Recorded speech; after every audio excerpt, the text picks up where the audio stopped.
প্রিয় বন্ধুরা সকলকে জানাই রমজানের মুবারক। তো এবছর আমি প্রথম রোজা ইফতারে কি কি খেলাম আজ তোমাদের সাথে সেগুলো শেয়ার করব। ভিডিওটা আপলোড করতে লাস্ট দেরি হয়ে গেল।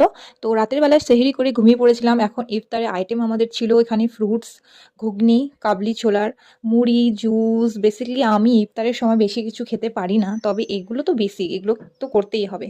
ও হ্যাঁ, বেগুনি আর কচুরি কিন্তু ছিল। যাই হোক, সবকিছু রেডি করে নিলাম। ইফতারের সময় রেডি করে নিয়ে এভাবে আস্তে আস্তে করে ফলগুলোকে সব কেটে নিলাম। আর ওদিকে সবাই আসরের নামাজ পড়তে চলে গেছিল, এবার তাড়াতাড়ি সবাই চলে আসবে, তাই আমি তাড়াতাড়ি করে রেডি করে নিচ্ছি। এদিকে আমার কিন্তু ফ্রুটস কাটতে খুবই ভালো লাগে, খুবই ভালো লাগে। এদিকে আমার নানি শাশুড়ি বেগুনি ভাজছিলেন, তাড়াতাড়ি করে দেরি হয়ে গেছিল, আর বেশিক্ষণ সময় ছিল না। তারপর আমিও রেডি হয়ে গেলাম। এখন আমাদের রোজা খোলার সময় চলে এসেছে, আমরা সবাই এখন রেডি হয়ে পড়েছি। মা থালা বসিয়ে নিয়েছে এখানে, তো আমি তাড়াতাড়ি করে দোয়া পড়ে রোজাটা খুলে নিলাম।